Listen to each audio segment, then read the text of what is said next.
একটা আলোচনা শেখ হাসিনাকে নিয়ে, যে শেখ হাসিনা দেশে এসে আত্মসমর্পণ করতে চাইলে হয়তো আগেই গ্রেপ্তার করা হবে, আইনমন্ত্রী বলছেন।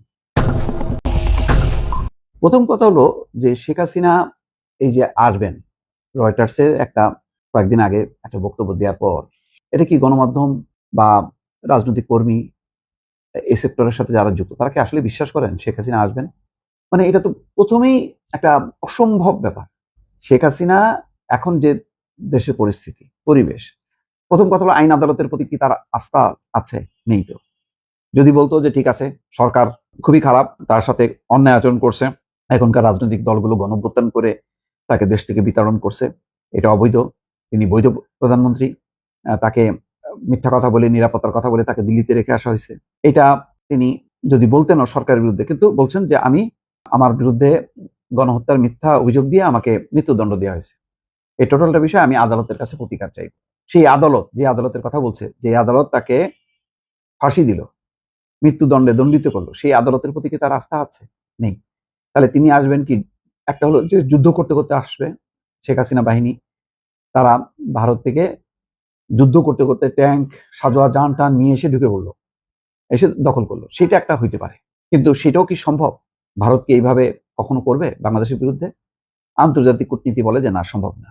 শেখ হাসিনা কি দেশের আইন আদালতের প্রতি আস্থা আছে? নেই। তাহলে তিনি আসবেন কেন? জীবন দিতে? মানে উনি আসলে কি আরেকটা গণঅভ্যুত্থান ঘটে যাবে?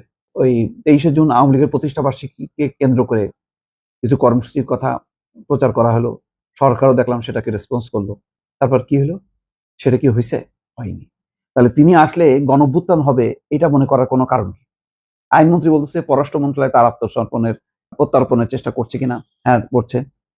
দ্বিতীয়ত, তিনি একজন ফাঁসির আসামি হলেও তিনি যদি বাংলাদেশের নাগরিক হন, বাংলাদেশের আইনের প্রতি শ্রদ্ধা দেখিয়ে বাংলাদেশে এসে সারেন্ডার করতে চান, সেখানে হয়তো সারেন্ডারের আগেই তাকে অ্যারেস্ট করা হবে। প্রথম কথা হলো এই যে তিনি যদি বাংলাদেশের আইনের প্রতি শ্রদ্ধা জানিয়ে আত্মসমর্পণ করতে চান, প্রথম কথা হলো কোনোটাই তো নেই। তিনি টোটাল এই পরিবর্তন গণঅভ্যুত্থানকে ষড়যন্ত্র মনে করেন, দেশে আইন আদালত সবকিছু অবৈধ মনে করেন বর্তমানে যারা পরিচালনা করছে।